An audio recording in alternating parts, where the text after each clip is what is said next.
welcome to this beautiful event in this beautiful room. We are going to start, so I kindly ask you to take your seats. We need to start the agenda. If you can hear me, my name is Alex Mejia. I'm a Division Director at UNITARD, and I will be happy to welcome you today. Yes. Is it better? Is it better now? Yes. Thank you. So, welcome everyone. We are very happy to have you here at the Palais de Nación in this beautiful room under this beautiful, magnificent art, a donation of the Spanish government by famous artist Barceló. So we are going to begin the proceedings of the 8th AGFUND Development Forum. It is my pleasure to welcome you here. My name is Alex Mejia. I'm a Division Director at UNITAR, the United Nations Institute for Training and Research, and a partner of the AGFUND.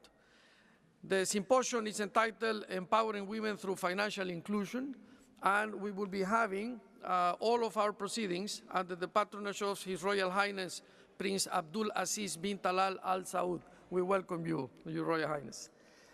We are also going to have an agenda that you should have in front of you with 4 sessions today.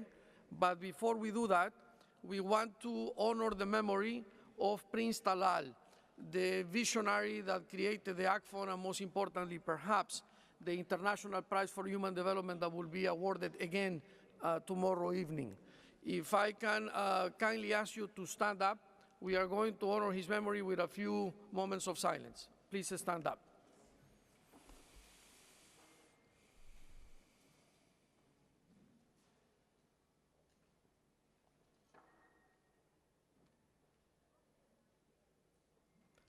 Thank you very much. Please take a seat. The Arab Gulf Program for Development utilizes the annual AGFUND Development Forum that is hosting you today to gather experts in development to discuss the most up-to-date critical issues of development while maintaining focus on the Sustainable Development Goals and the Agenda 2030 for Sustainable Development. The forum also highlights successful models and experiences in drawing innovative solutions to address economic and social problems.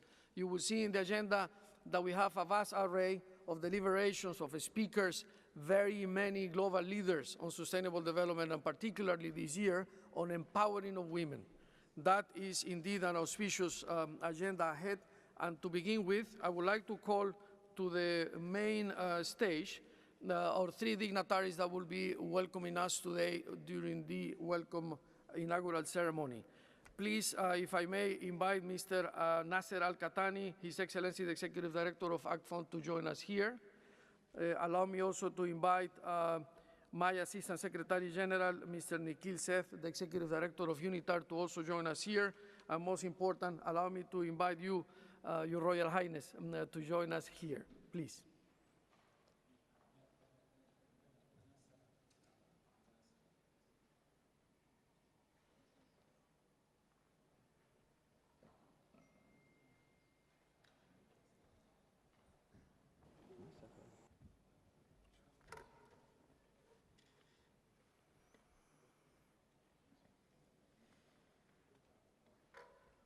Thank you very much. To start in earnest our proceedings and to hear from him himself, his welcome remarks, allow me to give the floor to His Excellency Mr. Nasser Al-Khattani, the Executive Director of the AGFUND. Excellency.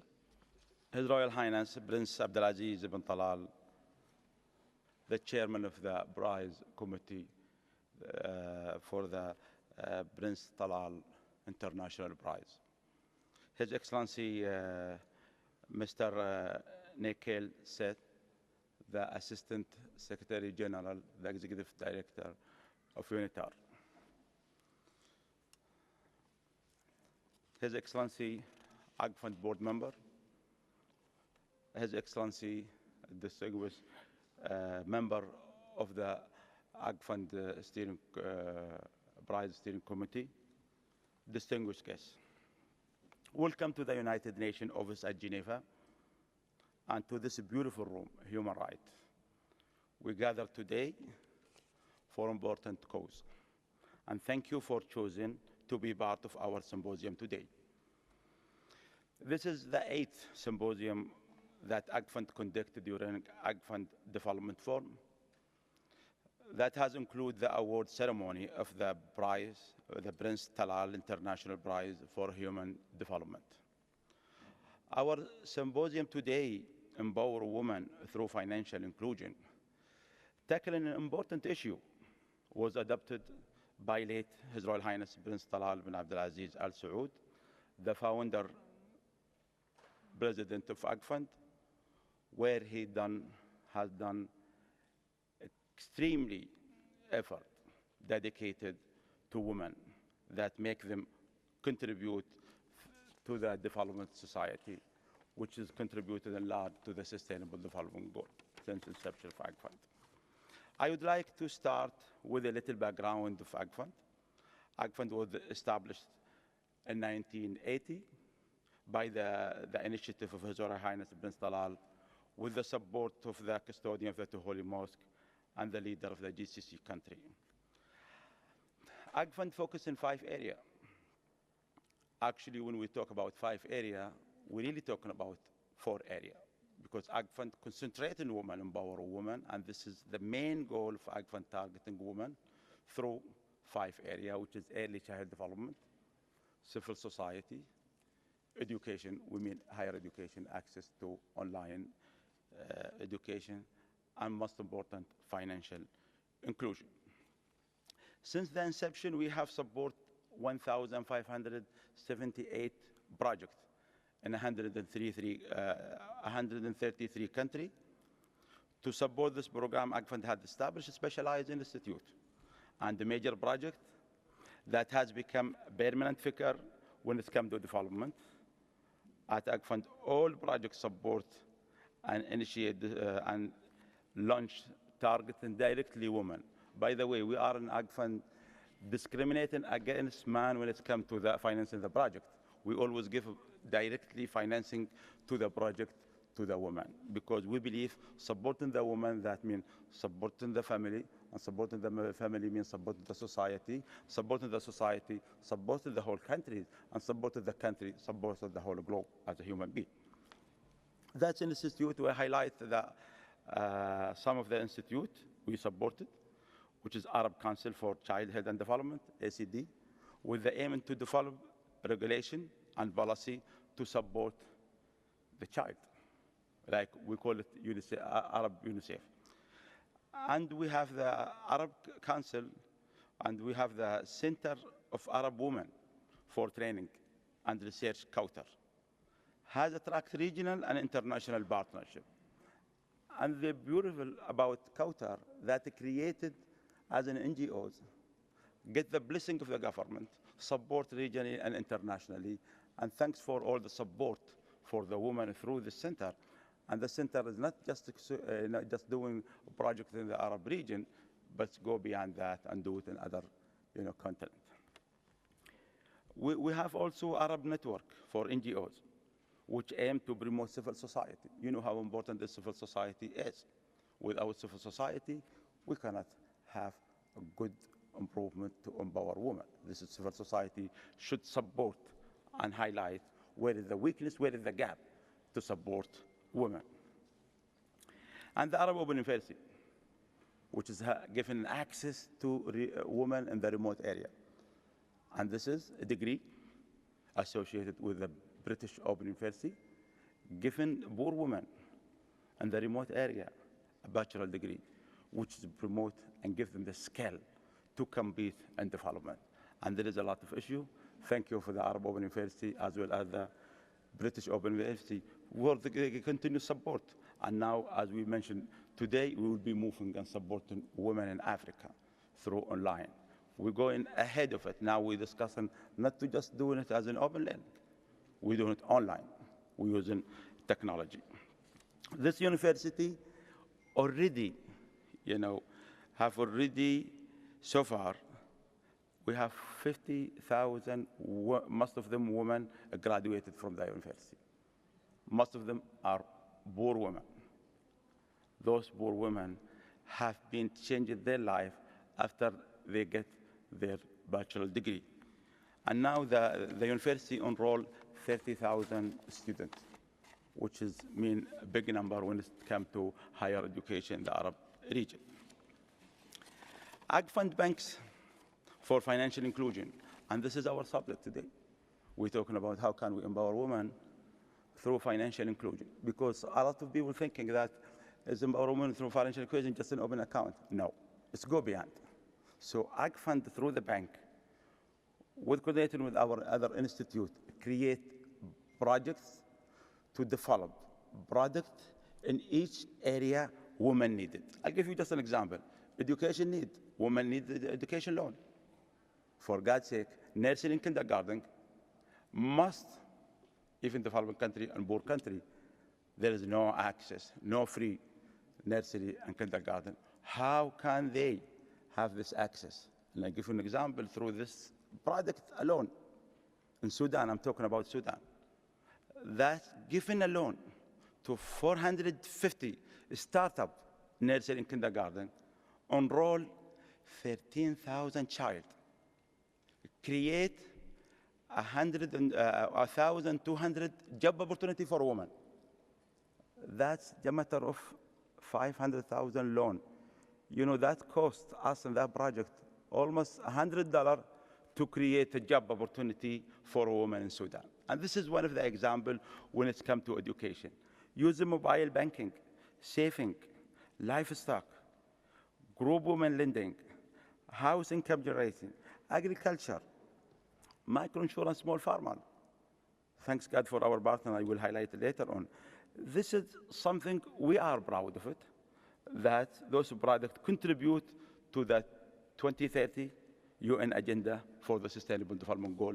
Please, let's call everybody to design such a project, to highlight it, to come together, at least to measure this year by year, telling how many people we support to achieve the 17 goal. We believe that AGFUND experience of 9 inclusion bank operating in the ground, together with the successful effort to establish 16 banks in Africa, allow me, AGFUND, to contribute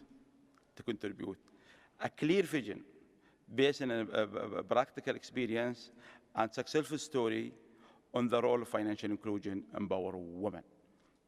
AGFUND Bank has served until now 4.5 million beneficiaries.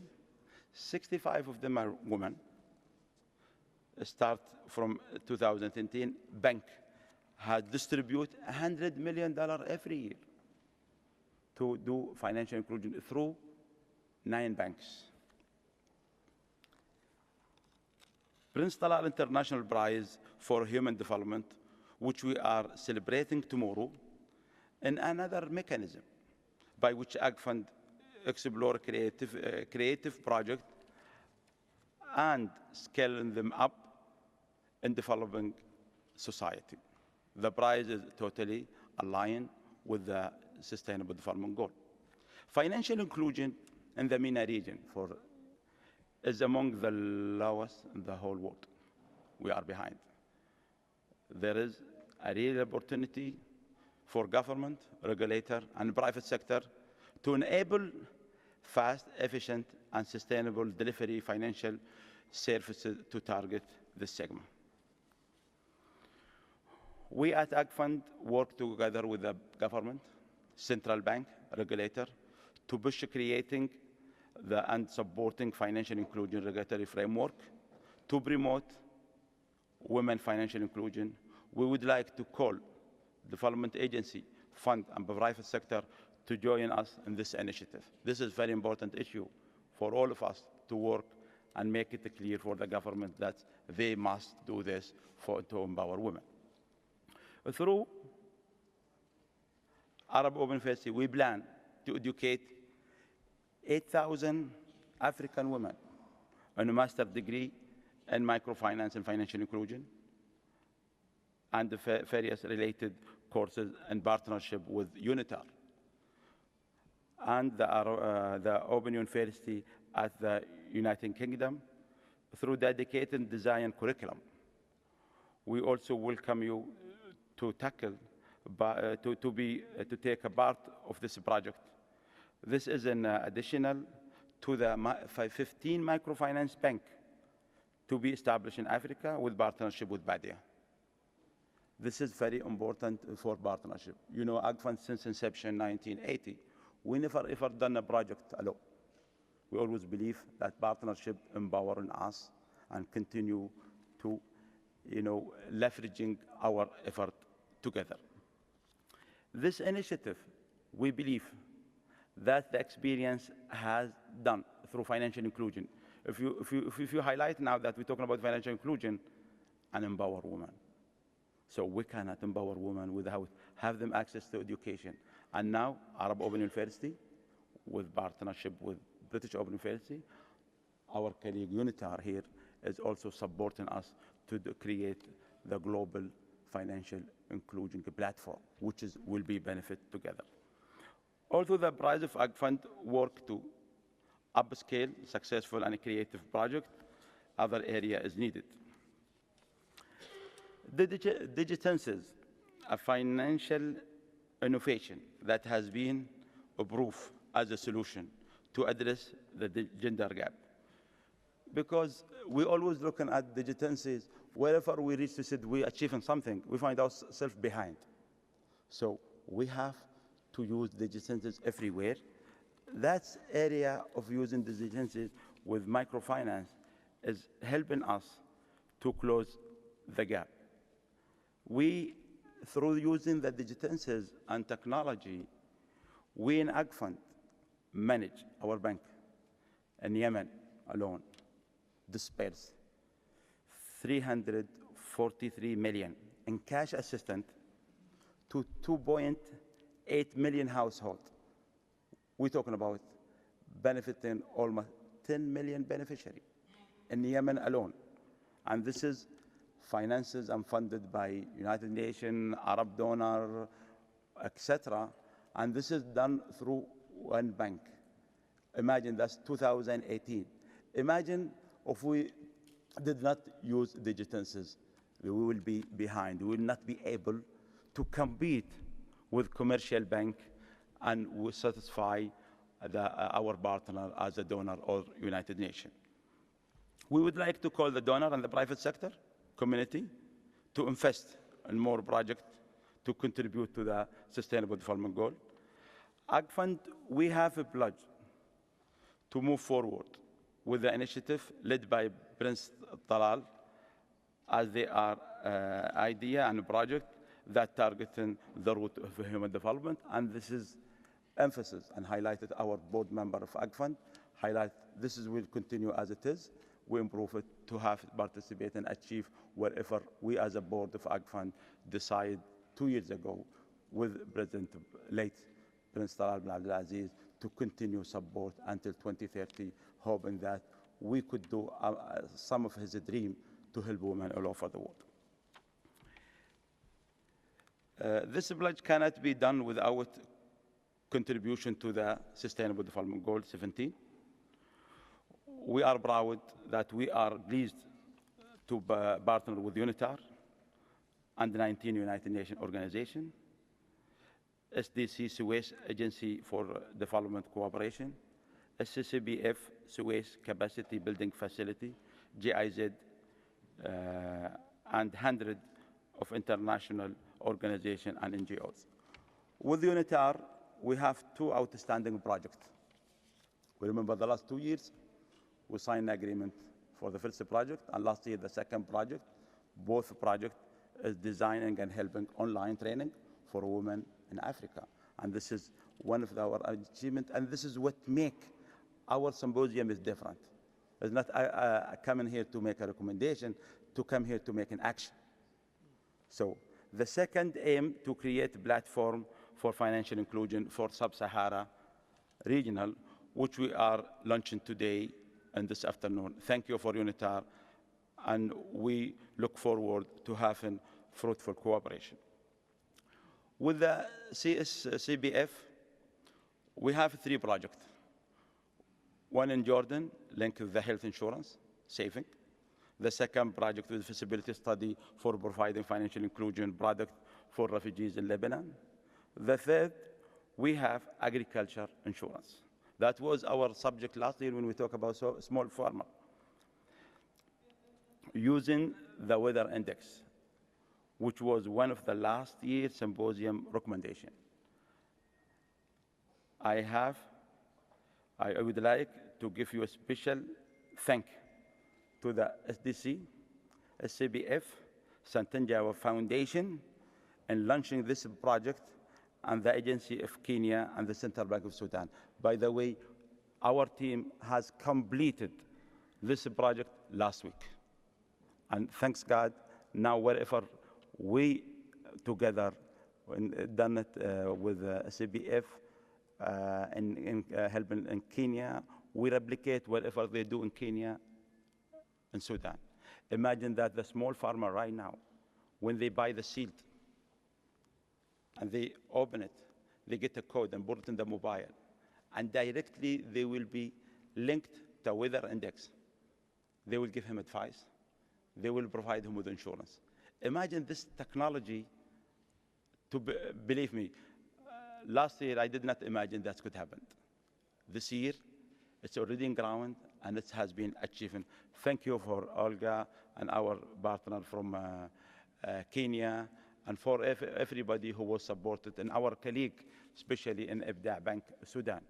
And we are proud that one of our colleagues last year was part of AGFUND team. He was being appointed as the Deputy Governor of Central Bank of Sudan, which is that will make push for the microfinance in Sudan at large. Thank you for your presence, and I wish you all the exciting and fruitful session.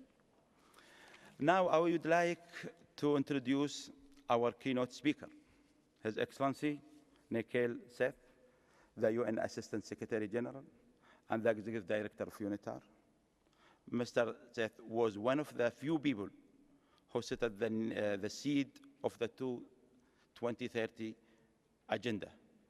We remember when everybody was discussing this and this process, Mr. Nikhil Smith was part of the engineer who was helping United Nations government get.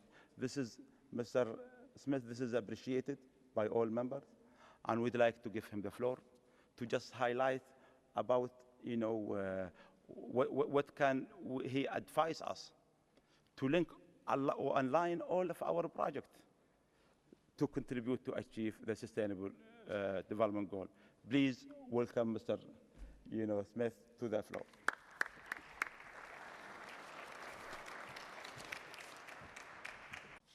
Good morning. It is an honor for me to address this symposium, which is an annual AGFUND forum on development issues.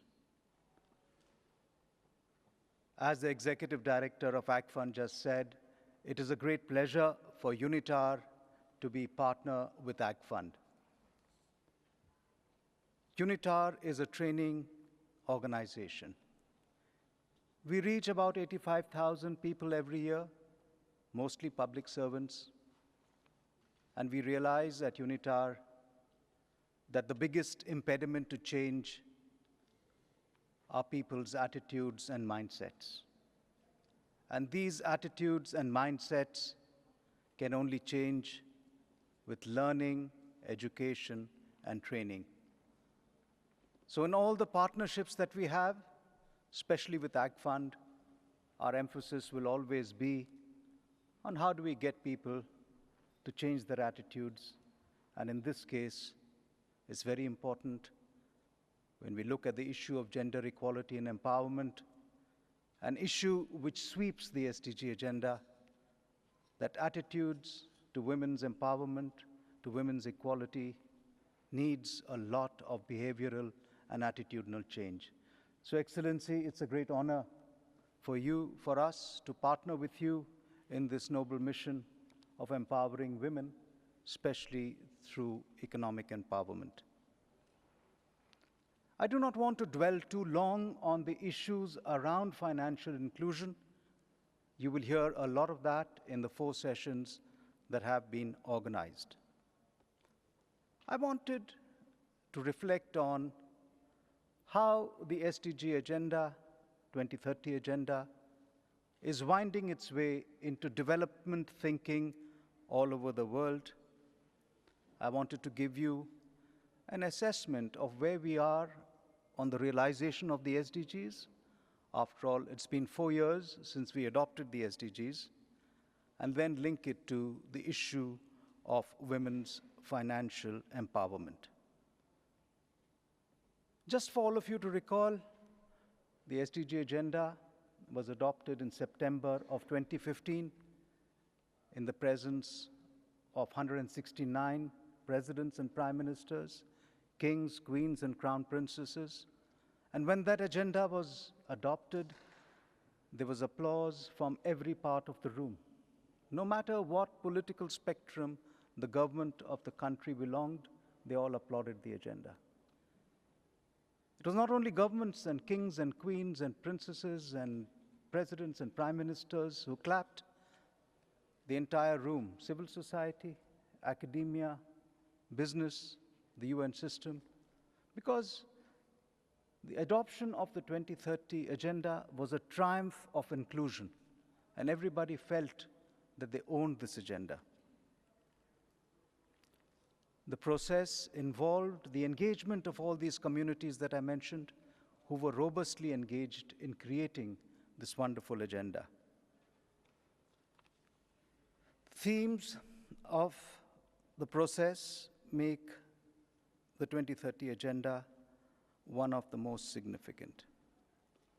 The merging of economic issues, social issues, environmental issues, the desire for peaceful and just societies which are embedded in the goals and targets and indicators, especially in Goal 16, was novel in the United Nations, because the UN and the member states have been looking at it in little segments, sometimes environment, sometimes human rights, sometimes social development, sometimes economic issues, sometimes the issues of peace and security. But this was the first time all these issues came together. And as you asked, Nasser, what are the lessons really for the work of the AGFUND and the projects you are implementing? I think is never lose sight of this integrated vision and what financial inclusion of women means for the abolition of poverty, for better health, especially for maternal health, for education, for sustainable agriculture, for hunger.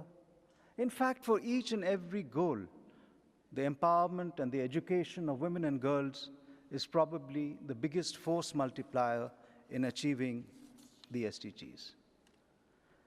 Now, why have the SDGs really seeped into development thinking all over the world? I think the special nature of the 2030 Agenda is its universality and its relevance to all countries.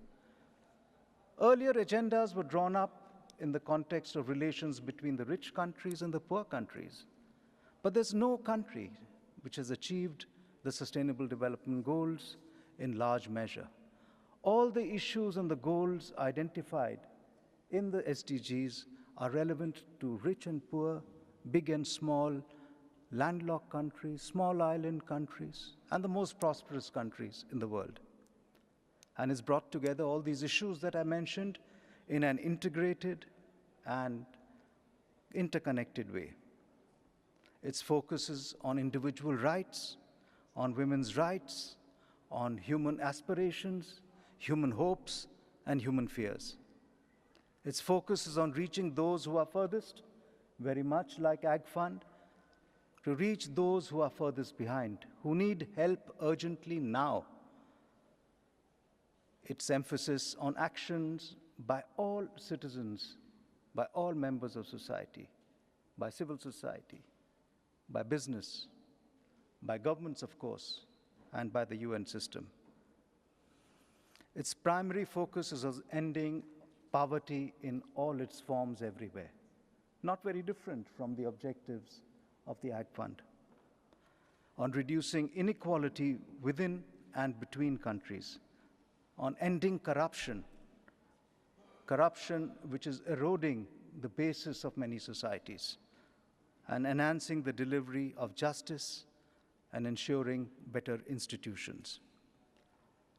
And of course, its focus on preserving our planet for present and future generations. I've just returned from the General Assembly in New York. Once every 4 years, there is an SDG summit, and this was the year when there was an SDG summit. And I just wanted to share with you a sense of where are we today on the realization of the SDGs, the promises that were made 4 years ago. Progress is being made with some favorable trends. Extreme poverty and child mortality rates are falling. There is progress in some diseases, such as hepatitis. Electricity excess is increasing.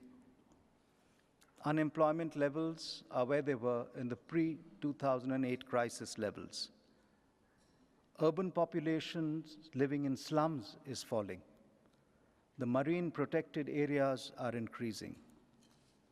More and more governments are integrating SDGs in national plans, and there is near universal response and country ownership of the SDGs. Local governments, municipalities, mayors, businesses, civil society, academia, and youth are engaging in the SDGs as never before in a UN development agenda. The UN system itself is in deep reform. These are the positives. However, progress is not fast enough to transform our world by 2030. Extreme poverty will not be eradicated by 2030. Hunger has risen in the last 3 years. The biodiversity loss the world is facing today is alarming. Greenhouse gas emissions have reached record highs since 2015. Institutions are not reforming fast enough, and they're not strong enough or effective enough to help realize the 2030 agenda. All categories of people who are marginalized, who are the furthest, are still largely excluded from development. Gender inequalities and violence against women continues unabated.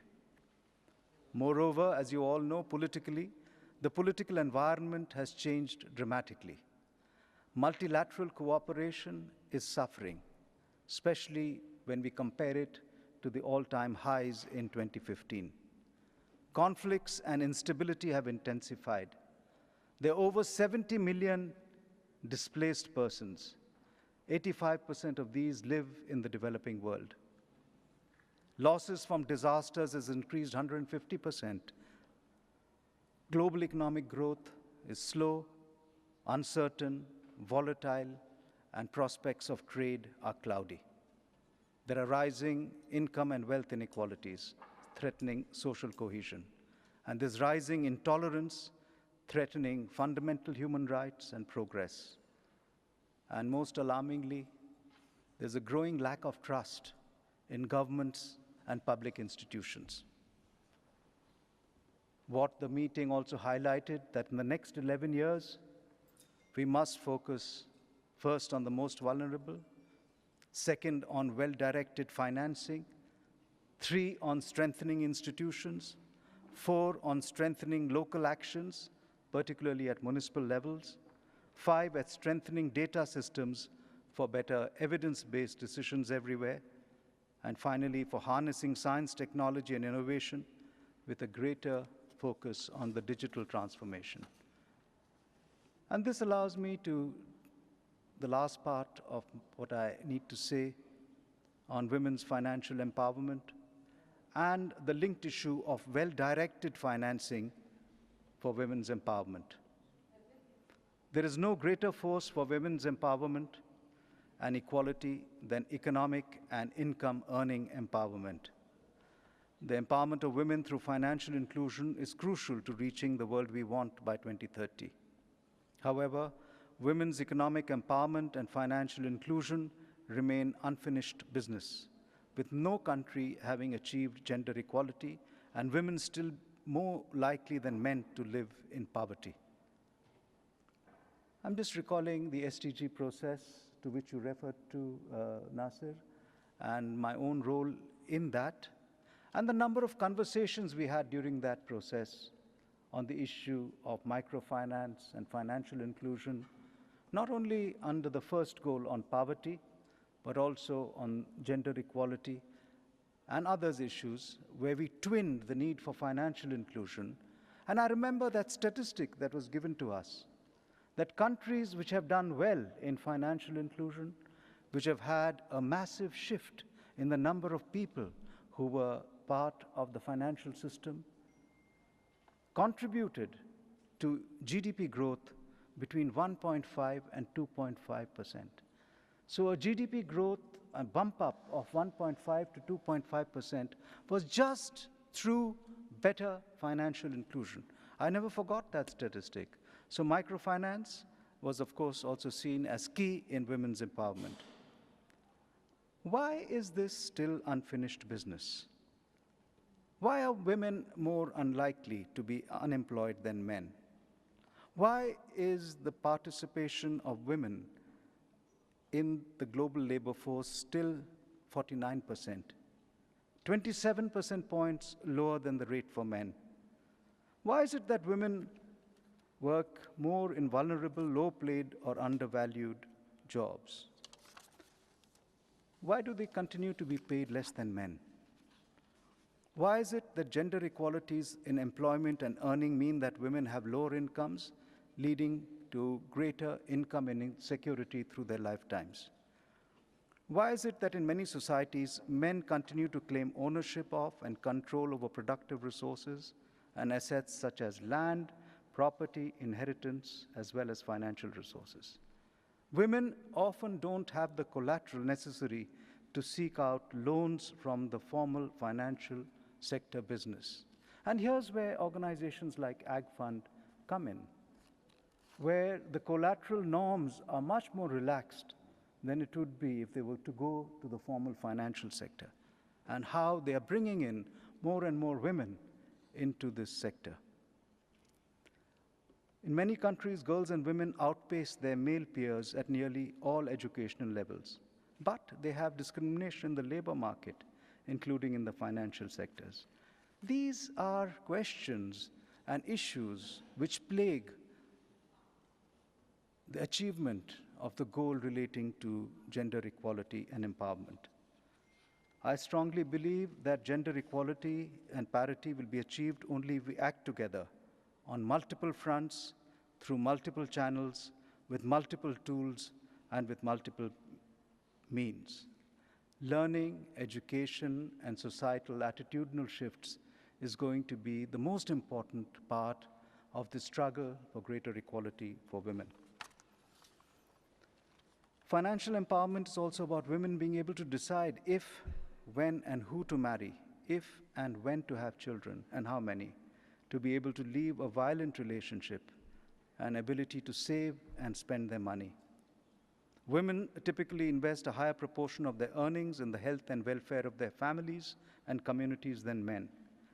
Women's economic empowerment is also about ensuring increased economic productivity. I'm glad to be here today at this important conference to explore new pathways towards financial empowerment of women. As you said, this should be a practical meeting which helps identify what are causing these blockages and what can we do as good global citizens to change the situation that we face today. I thank you very much.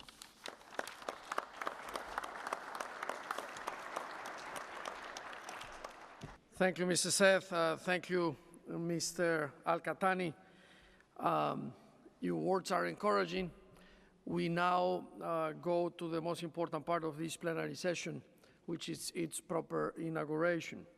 To do that, I will call His Royal Highness, but not before sharing with you two thoughts, sincere comments. Number one, we do admire the AGFUND because of the vision of Prince Talal, a visionary man that we have just honored in our little way, that understood the need to lead a global fight against poverty and to join in partnership with the United Nations and other international organizations. But second, the generosity of the Saudi people, The AGFUND is truly an international organization, but we have to remember where it comes from and how it started, how its original capital came to be. So to highlight that, and with those sincere expressions of appreciation, allow me to call to the podium His Royal Highness Prince Abdulaziz bin Talal Al Saud to inaugurate this forum. Excellency.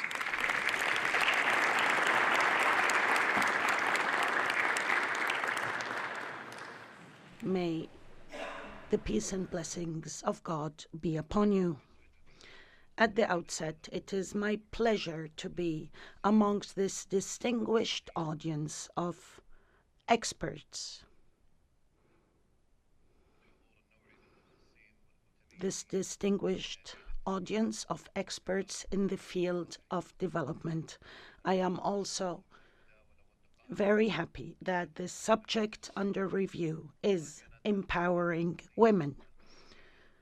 I hope that this empowering women subject will be critical in our discussions.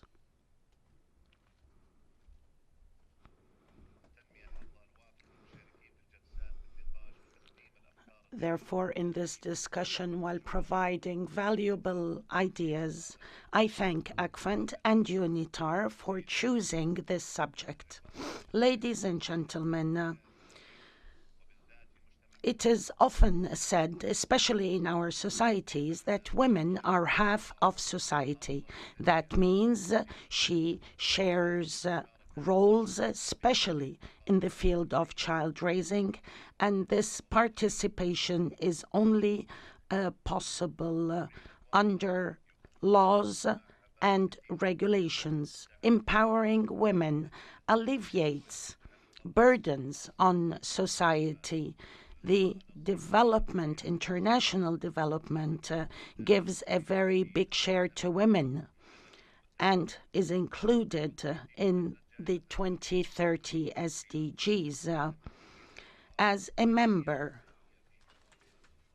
of Prince Talal International Prize for Human Development, I believe that women are critical in the work of AGFUND, which has many specialized organizations for women, such as the Arab Women's Center for Training and Research, Arab Council for Childhood and Development, Arab Open University, Financial Inclusion Banks, and the Arab Network for Civil Society Organizations. Ladies and gentlemen, when looking at the efforts made in the Arab Gulf, in the field of development, and the achievements in a very short period of time, can only commend the Gulf countries.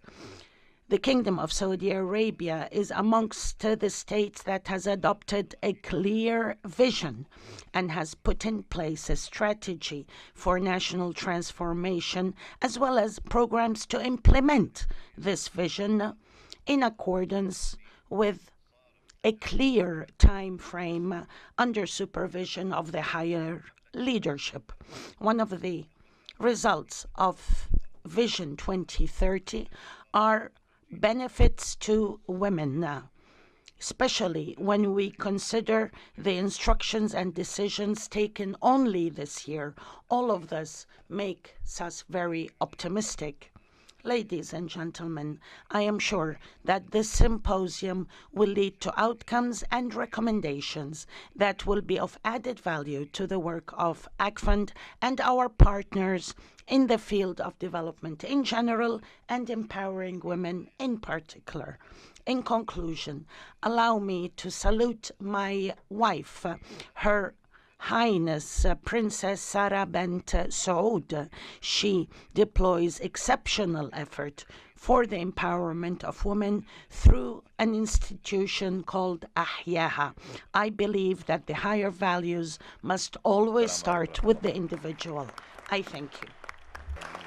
To begin with session one entitled Women's Financial Inclusion, Reality versus Aspiration, I will call its moderator, Dr. Bashar Afzul Evi, international expert in microfinance, to lead it. And I will briefly describe what this session is.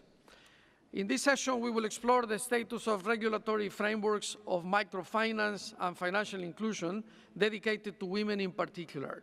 In addition, the session will discuss the added value of AGFUND's banks, 9 banks in the Arab and African region, in terms of improving the enabling environment of microfinance and financial inclusion that is directed to women.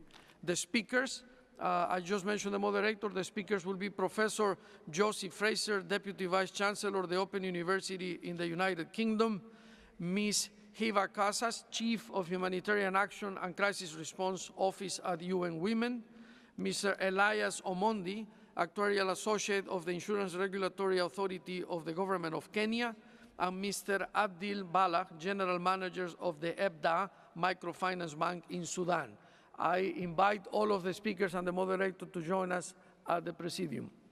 We'll start with actually the first session on women financial inclusion's empowerment. Would like just to highlight that the issue of empowering women is not a new issue at large.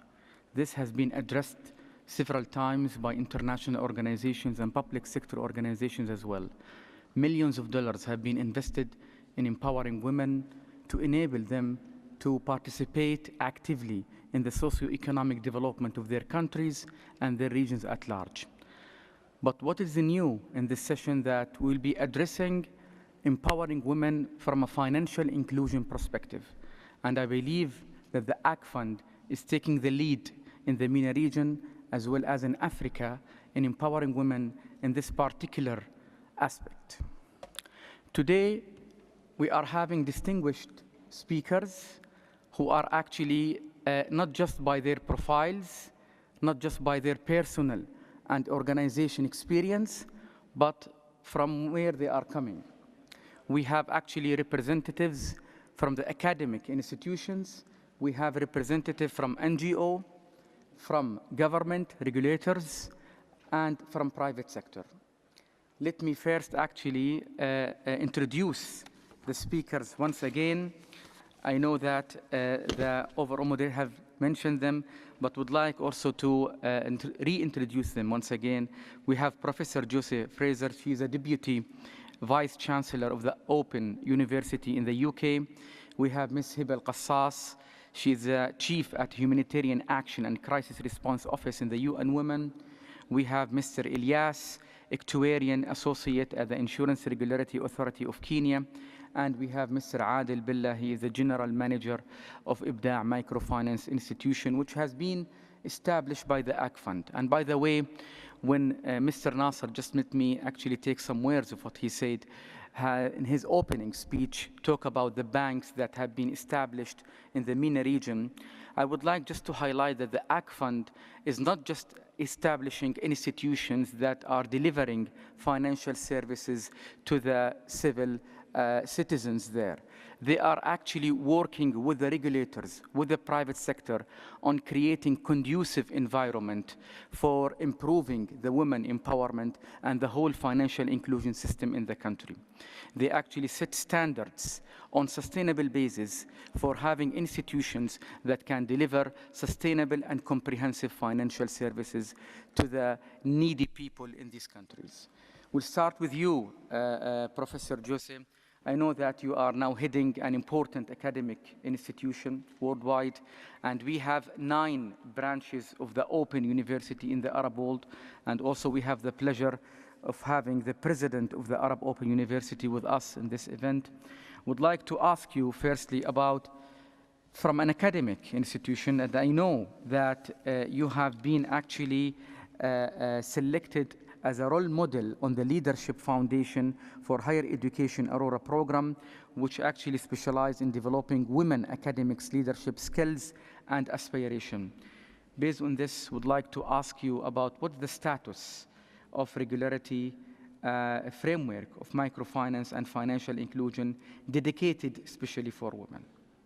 But I do think there's something very interesting about taking an academic view on these matters. The task of finding data that really looks at the effectiveness of microfinance programs in those big objectives of poverty alleviation, and females' empowerment can be actually quite challenging. And it wouldn't be a good start to the conference if I didn't begin by being a little controversial, right?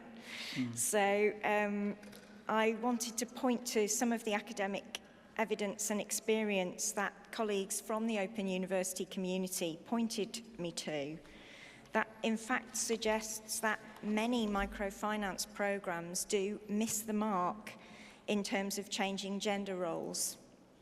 So there is a significant amount of academic evidence that some microfinance programs deepen poverty because they allow people to access debt without skills, training, or employment opportunities that enables people to achieve the debt repayment.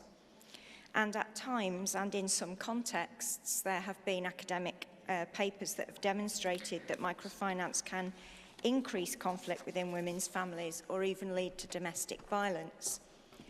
Now, I don't raise these points because I think microfinance is a bad idea. Quite the opposite. I don't think any of us would be here today if we didn't think this was an exciting opportunity to create real transformation for women and their families and communities.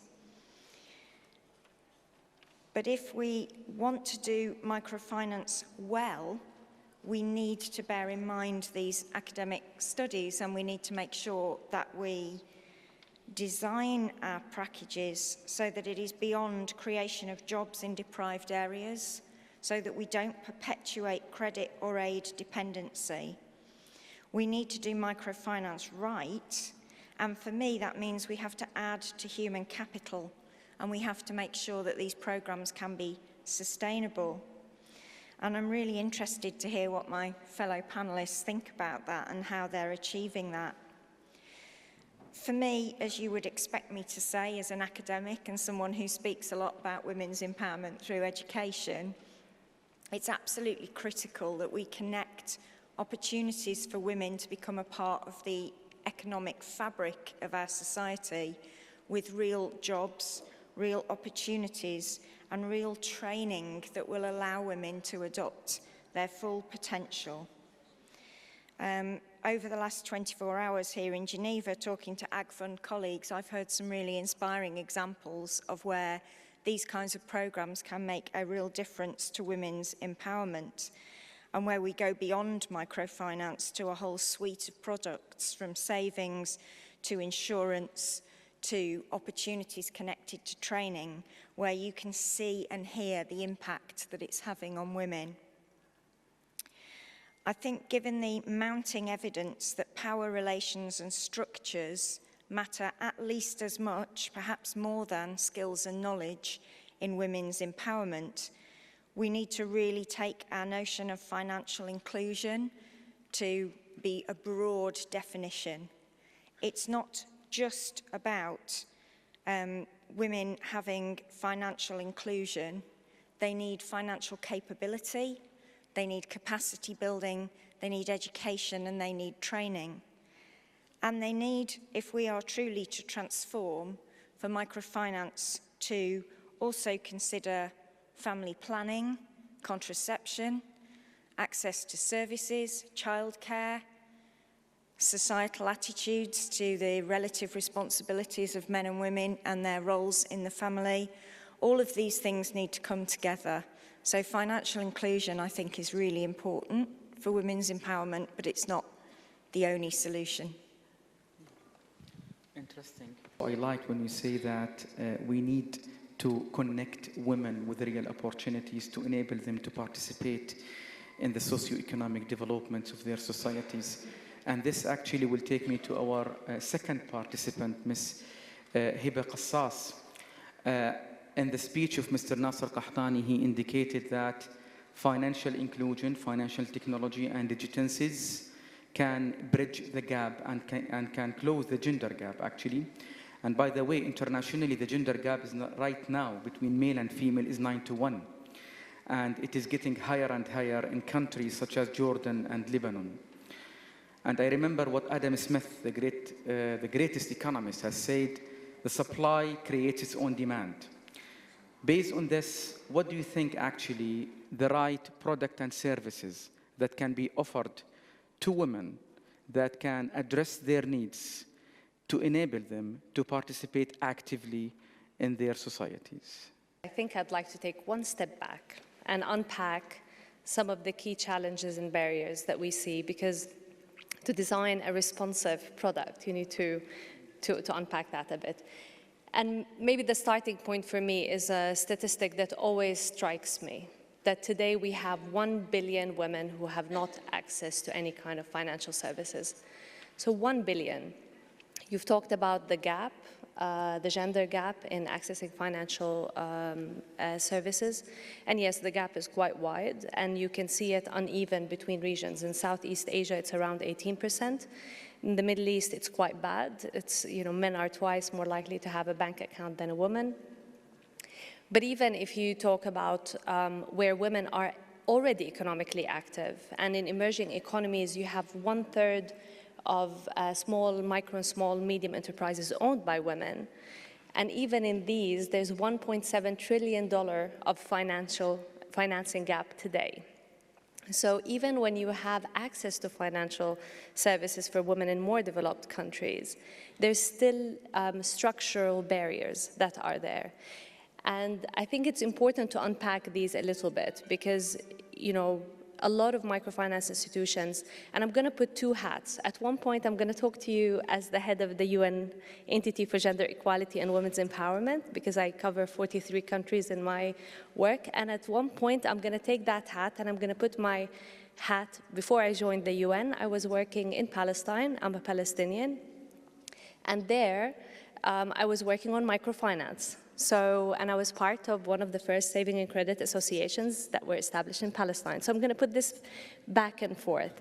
Give me one more minute before. I'd like to ask, you were working in a private microfinance institution in Palestine? No, I was part of first an NGO, then the UNDP. Oh. So I'm going to bring both perspectives. I think it's important to keep in mind that when we're talking about the barriers, there's a combination of these. Some of them, yes, we talk about the regulatory and unfavorable regulatory frameworks and the barriers around the business environment. But if you go a bit deeper and you start to think about what kind of barriers women face, there's a structural discrimination that women have to face, which manifests itself also in their ability to access finance. And then if you take it a bit further, then beyond these, power relations that my colleague just talked about, or these structural barriers, there are even also a set of practical challenges. In many cases around the world, women don't have documentation. I deal a lot with women refugees, and they don't have any kind of documentation. Women in different countries don't have assets. They don't own land, they don't own other assets. So there are a combination and a plethora of barriers at different levels, some structural, some regulatory, and some very, very practical. And if we keep that in mind, and then we look at the other side of the coin, that in general, and especially in crisis context, I'm going to focus on that quite a bit because I really would like us to think on microfinance and crisis and fragility. We see that women are even subjected to further vulnerability and exploitation. And I was in Gaziantep just last month, and I was visiting Syrian refugees in the camps. And I met young women at the age of 18 or 19. They were child brides. They have 2 or 3 children each. Now they're the female head of the household. They want to have income generation opportunity. They want to have a livelihood opportunity. So naturally, financial services would be really, really welcome. But you cannot expect that offering them a microcredit right now or an insurance that would be enough. And this is where I would second your point, that we need to think about unpacking the different barriers, the different challenges, and really thinking in a comprehensive way, because I always worry when I see a linear correlation being built between microfinance, financial inclusion, and women empowerment. It is one of the vehicles. It is an important enabler, but we cannot assume that it would automatically support women empowerment. We have to be mindful of the complexity around that and really develop a set of services. And on your point on the digital, the opportunities of leveraging digital, I think there is no doubt that there's a great opportunity in digital, in utilizing digital solutions to enhance financial inclusion. But again, just to step back again and realize that when it comes to access to technology, we often see around the world that it favors the middle to high income, well-educated, urban individuals. And if we are not really mindful of how we could also bridge these services in a way that would reach and respond to those who are most vulnerable and are left behind, we tend to exacerbate this vulnerability further and potentially have more of a harm than a do no harm approach. Thank you. And this actually will take me to our third participant from Kenya. And he's representing the regularity body now. And we are happy to have all the parameters of the equation. We have representative from academia, NGOs, regularity, and private sector. So I think we can have a rich discussion in this session. My question to you, sir, is about what are the features of a sustainable model for financial inclusion and microfinance. I know in Kenya that you were progressing very well in the mobile and insurance actually products, and I know that statistics indicated female household led as actually the highest percentage of using these kind of services. And would like to hear from you about this and what are the features that take you to this success. Right. Thank you. Thank you for the invitation. Just to start, and I'll just give a short example of a Kenyan woman. So initially, if you go to a Kenyan household, you will meet a woman that basically takes care of her family through a small business. There are other facets of a Kenyan woman who basically has to do some form of farming. And in particular, over 40% of women do farming. They are household farmers. And in this particular case, then they face a lot of difficulties around issues of financial inclusion. So in particular, you get that these women, only 1% of these women can access some form of credit to basically take care of their farms. Then it begs a big question. What does really financial inclusion mean? And it means that they need to access some form of financing in terms of how do they cater for their various households, how do they cater for their various needs, and also how then do they translate it in a way that they can access some form of credit. Now, the Kenyan government has been working together with the private organizations, donors, and also technology providers in a way to provide access to these particular people. You'll get that over 3.5 million people are smallholder business women, and these women each and every morning they wake up to take their goods into the market. At the end of the day, they either put this money into a drawer somewhere or they put it under a mattress. How do we ensure that these particular women access these financial products? So there's a bit of statistics, and I liked what Ms. Hiba mentioned. Over 1.7 billion people in the world are currently not banked. They're unbanked people. Out of 1.7 billion, 1 billion are women. Then it brings a very big question. How then do we translate these statistics into a way that these people are either banked or they access some form of financial product? Secondly, are you also addressing refugees in your model? Yeah. So in particular, if you look at the 40% that I didn't talk about in Kenya that are smallholder farmers, most of these particular people are nomads. They are people that basically they walk with their animals. They are pastoralists. From northern Kenya, we have a very big ASOL areas, arid and semi-arid area, and these people need some form of finance or need some form of insurance product. And what we did was to come up with what we call an index policy that took with the index insurance to those particular pastoralists. And these particular pastoralists, what they do is that in case there's a trigger, they can be given some financial access to take care of their animal. More of, can they be able to buy pasture for the animals, such as hay, to take care of the animals instead of them losing their livelihoods? Because you see, if these particular people lose these particular animals, then they destroy their livelihoods.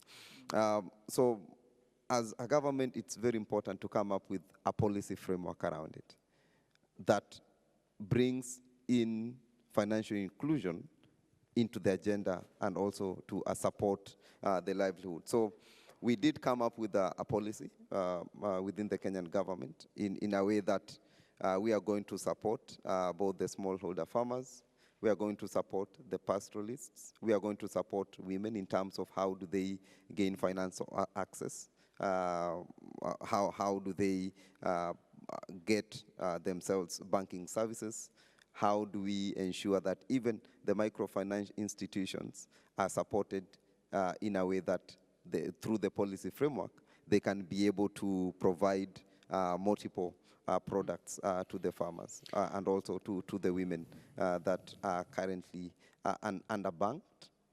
When I talked about underbanked, this is someone who basically has some form of saving, but they are not saving it in a microfinance institution or a bank. Yes. So they have some form of access to financial product in a way that they do more of peer-to-peer saving, but this is something that need to be formalized. So it's quite important to come up with a policy framework that will push these people from an informal setup to a formal setup, whereby now they can be able to access some of these financial products. Now, quite important, 1.2 billion people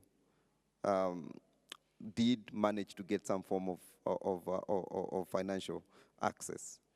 Out of that 1.2 billion in the world,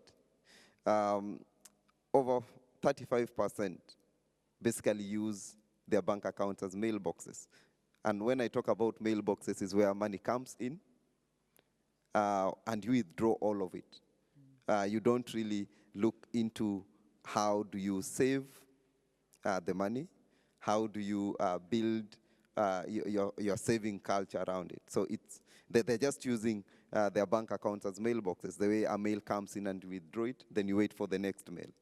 The biggest question then is how can we translate this idea of pushing not only women to have their bank accounts as mailboxes, but also to be able to save, to be able to build a culture around access to other products, because most of the time, if there's a risk, say for instance, death, sickness, they tend to lose what they had put together for some time. Elias, just quickly, when you talk about setting policies, did you cooperate with the private sector as a regulatory body and government body in setting these policies, or it was just a unilateral, let me say, approach from the government?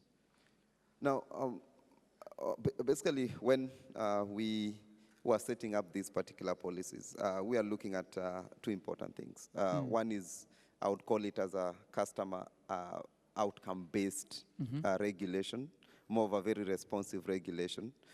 In this particular case, you'll get that there's a need in the market. Private institutions have already started coming up with solutions that do support that particular need. So what we were doing as government is basically to ensure that we test and learn what the private institutions are trying to offer, and basically building some form of regulations around it. And most of the time you'll get that most regulations look at no harm, but in our policy we're looking at doing good to our customer. Yeah. Can they be able to provide sustainable and affordable Yes. products? Can they be able to provide products that meet purpose? And when I talk about meeting purpose, what we wanted to get into the policy framework is that this particular product is able to meet both the economic value and also the social and cultural value. Because most of the time, a woman might really want to get the economic value out of the financial product, but over and above that, are we able to still address their emotional value, their social value, and their experiential value in terms of the product? Yes. So mostly the policies would focus into doing good to a customer and also enabling these particular private providers to get to the market. Would like to highlight that public-private partnership is very important actually in setting the policies, given that the private sector who is implementing, it will be actually through private providers of financial services. Now I will go to the private sector, to Mr. Adil Billah, who is actually the director of IBDAع Sudan, and this IBDAع Sudan is an AGFUND microfinance institution. And I said earlier that AGFUND, when they are establishing microfinance, is not just to deliver financial services, but to set standards for sustainability. Would like to hear from you, Adil, about the feature of your model. What is actually maybe the main impact, and how you could serve the people, how you could give them access to financial services, especially the unbanked one, how you enable women to participate in their societies. Would like to hear from you, Adil. Thanks, Dr. Bashar. Thanks, Dr. Bashar. I will go to highlight our model, generally AGFUND banks. AGFUND banks is a development model for financial inclusion. This corresponds to the Sustainable Development Goal, SDGs, by meeting the development needs for women, for poor women and children through a program and funds that correspond to their transformation into the formal sector and to transfer them to the productive groups. As Mr. Nasser said in the model of AGFUND has 5 components, all early childhood, women empowerment, supporting civil society, and opening education, and poverty alleviation. All those 5 components led us on our banks, or AGFUND banks, and Sudan IBDAع banks is one of it. We have now 9 banks. All those 9 banks fully align with SDG, and also develop products to marginalize women and children and poor segments. Integrating the target group into financial system and transforming them into self-reliant. To achieve this, we do design a product compatible with with SDGs, and also to empower women. Also conducting strategics for financial inclusion in countries, so as to lead us to empower women and financial inclusion for them. And also, we have as I said, 9 banks. All 9 banks, we have several expertise and several products in every bank. We have a flavor of products. We use to share this experience so as to meet the needs of women and empower them, and to include them in the finance sector. Also, to achieve this financial inclusion, in AGFUND, we are believing in partnership with other partners, United Nations partners, international organizations, and also NGOs, so as to connect all these aspects so as to achieve financial inclusion for women. All those activities led us and form our AGFUND features model, our AGFUND model features that our AGFUND model lead development regulatory frameworks in the country, also provide inclusive financial services. We give loans, savings, microinsurance, and financial education for women and others.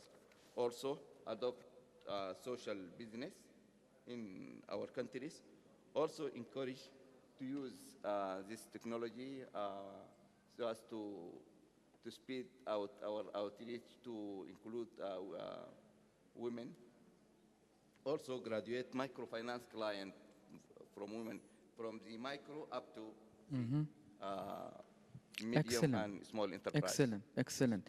You are providing a really comprehensive financial services, and I believe that what you are doing, Mr. Adil, you are turning the people, the needy people, from job seekers to job providers. And I believe this is a key, one of the key messages and key missions of the microfinance institutions, that they are building their societies, they are enabling their people, that they can contribute to their development. Going back to you now, Professor, representative of the academia, and we know that universities are a research bank. And by the way, we are right now working on developing an MSc in microfinance and financial inclusion. And we are hoping that this product will be actually prepared in a partnership between academia and industry. We cannot work without the industry and the private sector, and would like to hear from you what studies that you think that might actually is appropriate for achieving financial inclusion for women. Thank you. I think it's fair to say that historically women have lacked confidence when it comes to money, and that is still true.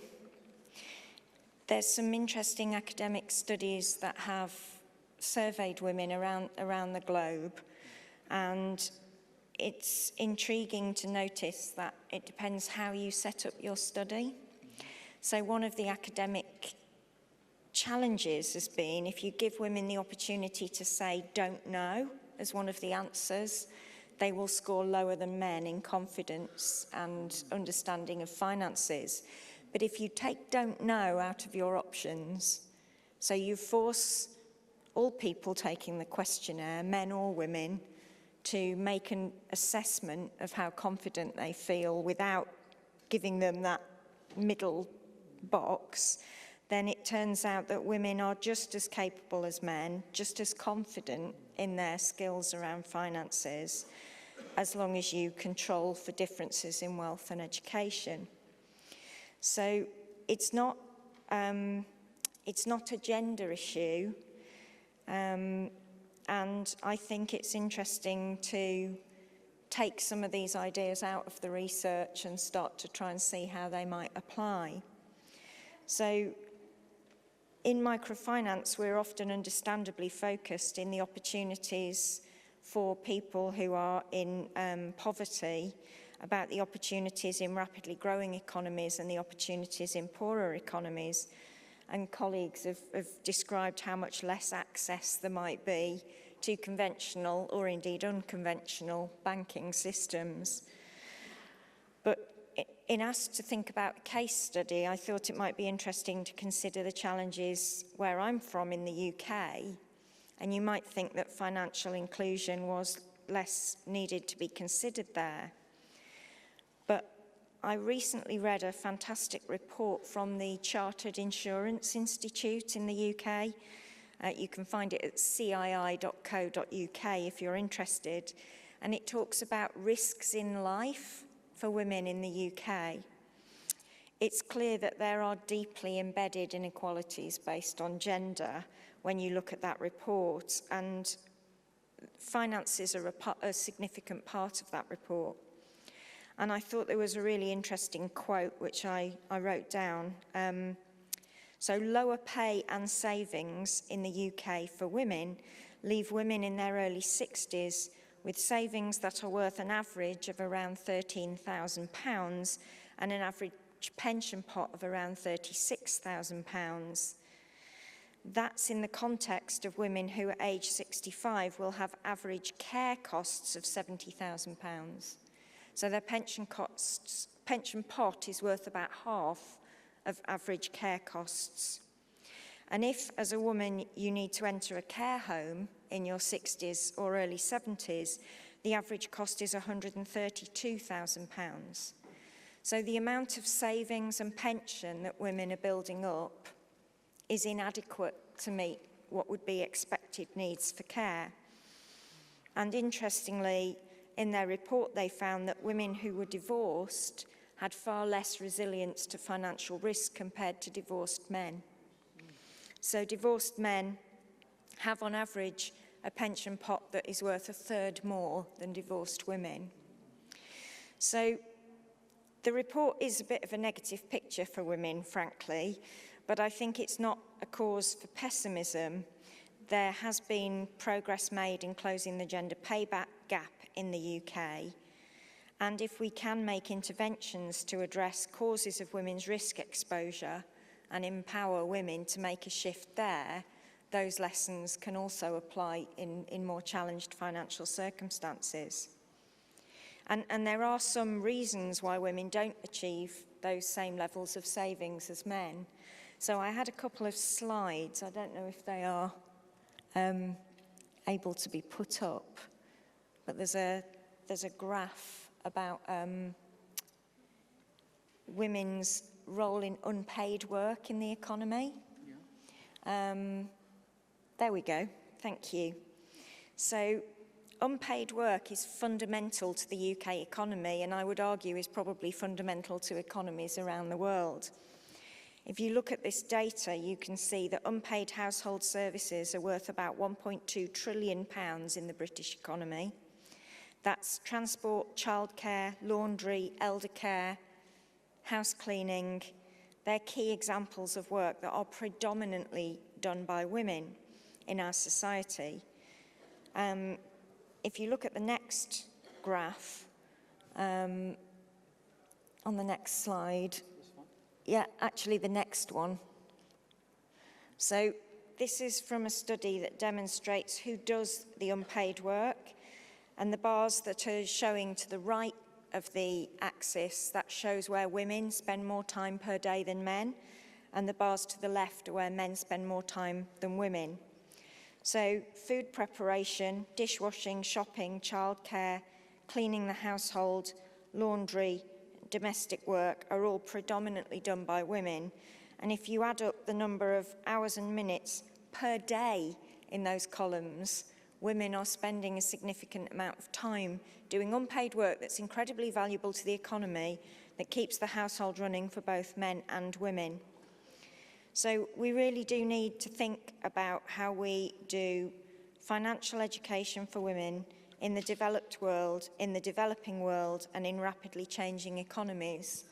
And my last slide just gives some general tips that I think are valuable for what women and men should be doing to try to balance some of these inequalities.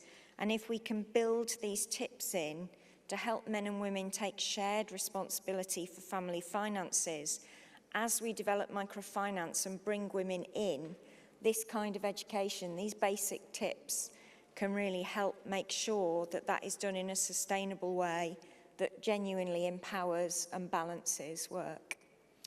Thank you. Very interesting statistics you are providing. So I believe empowering women is extremely important, given that, as you said, the cost of the care is not actually covering their actual expenses.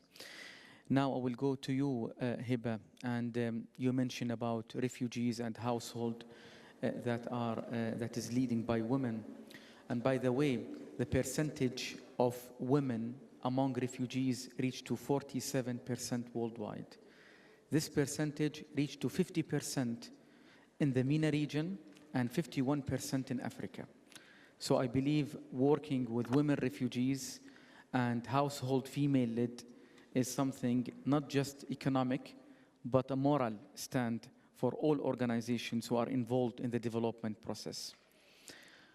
would like to hear from you, and given what the professor has just highlighted, that the care and how affected, especially the divorced women. Now, this is a new angle, not just actually the refugees. We have also the divorced women who are actually less confident and more vulnerable. Why do you think, and we believe now more and more, that the financial inclusion, financial technology, and digitencies can bridge the gender gap? But why do you think women are excluded from the financial system, and especially from the financial inclusions? Thank you. I think there are a few points in your introduction which I'd like to touch on. The first issue is around the reality of refugees and women who are in displacement. I mean, big part of the challenge that they face when there are new heads of households and they're on the go, and I've seen this with Rohingya women, I've seen this with Syrian women, with women that I've met in Nigeria, in different places of the world, or women who are affected by the Hurricane Dorian or others. There's one common thread. The common thread is that when crisis hits, women pre-crisis, they're already at a disadvantage, so they don't really necessarily have the savings. They're not engaged in formal sector. They're more already in precarious employment, or they're engaged in the informal sector. A crisis hits them, and they're at a heightened vulnerability. And when they're the heads of households, and when they do not have access to financial services and non-financial services, they end up to resort to negative coping mechanisms. So we see them getting subject to exploitation, and I've seen this in many countries where I've worked. And as part of our work within the UN entity for gender equality and women's empowerment, we've been trying to bridge that gap with two main flagship initiatives, which I'd like to tell you about, because I think I'd like us to think of these kind of interventions as a complementary to financial services. One of them responds directly to the call that we hear from female heads of households. And to speak to your point of the increase, there was 30% increase amongst female heads of households in Yemen. As a result of the current crisis. In Iraq, there are 1.8 million widows who do not have access to income-generating opportunities. So the need is massive. What we've tried to do is to provide a comprehensive set of services under one of our programs that we call Leadership, Empowerment, Access and Protection, LEAP. And the whole idea there is to provide them with the skills, with the vocational learning, with the confidence building, but also links with, sometimes through grants or other financial services, so they can start up their own business. And the only reason that that works, and we've reached, by the way, last year, 340,000 women in 32 countries. And the reason that works is because we are mindful of some of the barriers that you've talked about. They're common. The barrier of childcare is common. I actually have another program which is called Second Chance Education Initiative that we've launched in 6 countries to address women who have missed out on education for multiple reasons, because of child marriages, because of poverty, etc. And one of the countries of the pilot is Australia. So we're talking developed country, and we're looking in Australia at 2 groups, the Aboriginal Torres Strait Islander community and refugee and asylum seekers. And even between Australia, Mexico, Chile, Cameroon, India, these are some of the countries that we're working as part of this program, there was one common thread, that women wanted a second chance at a learning opportunity. They wanted to engage in economic activity and to engage in leadership. They all shared similar barriers around childcare, transportation, in order to get to these areas. So if we want to really have a transformative approach, we need to be mindful of some of these barriers. And financial services alone are not enough. And I think, just if you give me one more minute, I want to highlight 3 key assumptions. Having been part of the microfinance community at one point in my life, there are 3 assumptions that people make between the relevance of microfinance to women empowerment. They say, first, because of that, microfinance tends to promote social capital, because in many cases there's a group lending approach and the sense of solidarity, then it empowers women. Now that's partially true, because in women empowerment approaches, working in groups of solidarity does work, but it's not enough to assume that. The second assumption was that because microfinance has a correlation with poverty alleviation, then it empowers women. Well, that's not fully true, because when you think that women are already employed in informal and precarious jobs, because of the traditional barriers that they face, they tend to be in handicrafts or low profit making sectors, by and large. Of course, there are always stories of success. We cannot make that assumption, and we have to be mindful that we need to have a graduation approach. So I appreciate what you've talked about in terms of bringing them up from the informal to the formal, from the micro to the small to the medium, and really breaking this cycle of exclusion. And the third one is this assumption, and I always love it when I hear microfinance institutions raving about the fact that most of their clients are women, and that the best borrowers are women because their repayment rates is much higher. But let's not shy away from calling a spade a spade. There are unconscious biases, sometimes conscious, but mostly, let me say, unconscious biases, even in microfinance institutions. Because what happens is that in many cases, we see that even loans, women get under, the size of the loan gets pushed down because there's an assumption that women are not as good entrepreneurs. And this is a reality. So how do we deal with the unconscious bias within our own institutions, be more intentional in having a transformative approach? I think we could definitely increase stronger outcomes, positive outcomes of microfinance and financial inclusion on women empowerment. Thank you. Thank you very much, Hiba. You highlighted the issue, not just excluding women from financial system, but what we need to work on is how to support them to grow, actually, to move, and as Mr. Adil has mentioned, to graduate from micro to small, small to medium. And by the way, the AGFUND, and I think Mr. Nasser Qahtani, they have established a graduation, the link, they call it the link, how you can support enterprises to move from one stage to another. And I also have an academic research published in an international journal about project graduation. And I set criteria. Surprisingly, the percentage in the MENA region was less than in Africa and India. In the MENA region was about 14%, the graduation, while in Nigeria, for example, 32%. In India, it's 40%.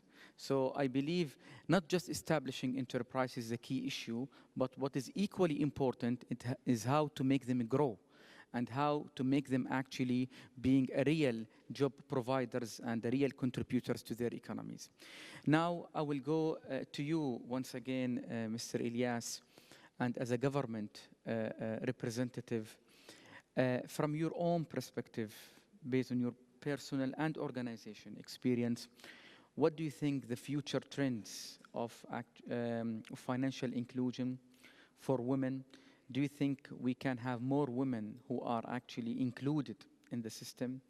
We can have more women who are moving from informal to formal sectors, as Hiba has indicated. Can we see also women who are business leaders in the world, and they are actually not just contributing to their families, but to their societies? In the reality, women are inherent savers. Statistically, in Kenya, women save between 10 to 15% of their income. But where do they usually take that money? Most of the time, they either put it in a house somewhere, and when their husbands come back home, their husbands might want to snatch that money away and maybe use it doing other things. Now, that is on the reality. But where do we aspire? And I think based on what we've been doing by supporting and basically the discussions with His Excellency Nasser Al-Khatani, one of the things that we've been trying to do is to help other countries also to have what I call responsive regulation. When I talk about responsive regulation, and this really means that are we able to respond to the trends that are coming within the inclusion agenda?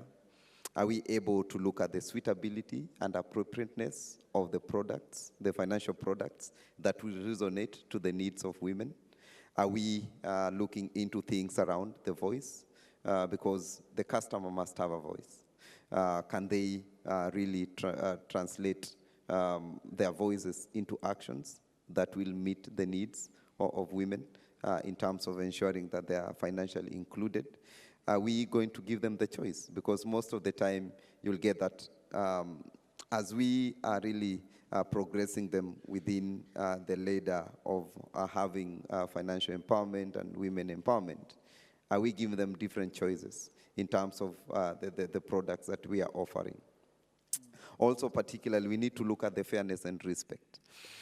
Most of the time, you'll get that most of the financial institutions really do not provide that particular value in terms of giving them a fair share of what they are putting in their money into.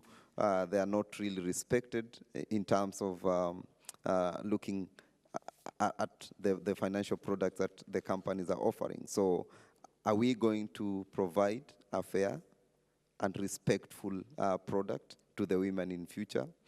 Also, is security and safety in terms of, are we securing their data? Will they feel safe in terms of using those particular products? At the end of the day, is this particular product meeting purpose? Yes.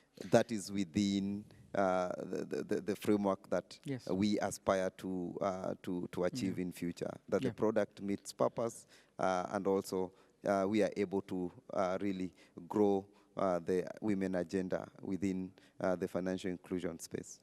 Thank you, Elias. The AGFUND has 9 banks right now in 9 different countries, and they are planning to establish additional 16 banks in Africa, North and Sub-Sahara Africa. What do you think the plan now for including and empowering women will be the model of the AGFUND spread in these countries to empower more women and to include them in the system? Yes, as I mentioned earlier, we have 9 banks. Those 9 banks, their main objectives is to empowering women through designing products for them. I give example for maybe for some of our banks products. In Jordan and Lebanon, we designed the product for refugees women. Also in Bahrain, we designed this e-wallet product for also so as to empower women, so as to give them opportunity to use this technology. Also in our banks in Sudan, that nurseries and kindergarten products for women, and these products serve till now 450 projects. This empowered 4,900 women so as to have jobs in these nurseries, and also empower them so as to go to their another work for them. In all portfolio, active portfolio for our 9 banks is about $108 million US. 65% out of it is for women. We use all those experience so as to share it with our colleague, to establish new banks. Also, level 1, we have a partnership and with our sister organizations, Arab Opening University, and also Kautar and Arab Network for NGOs, so as to give their experience to our new banks in Africa, those 16 banks. Also, as we are believing in AGFUND in partnership, we have a partnership with Badia so as to contribute in establishing those banks also. We have now our partnership with UNITAR so as to develop curriculums for training people. Also, our partnership between SCBF and Syngenta Foundation so as to develop products for us in Sudan, and this will be replicated in most of our new banks in Africa. And this will lead to empower women, I think.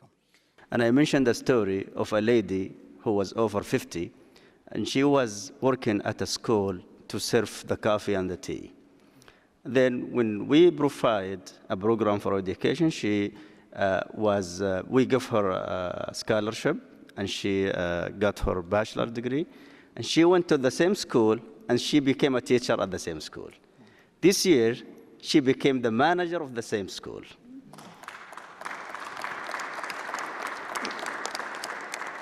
So if you, Dr. Josie, shed a light between the relationship between the education and financial inclusion for women.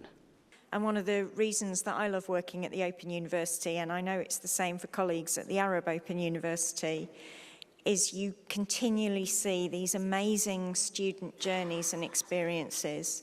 People who, for whatever reason, did not do higher education in their youth, who come to it later in life, who come to it from a disadvantaged background or unconventional entry qualifications. But what some of those people can achieve is just unbelievable.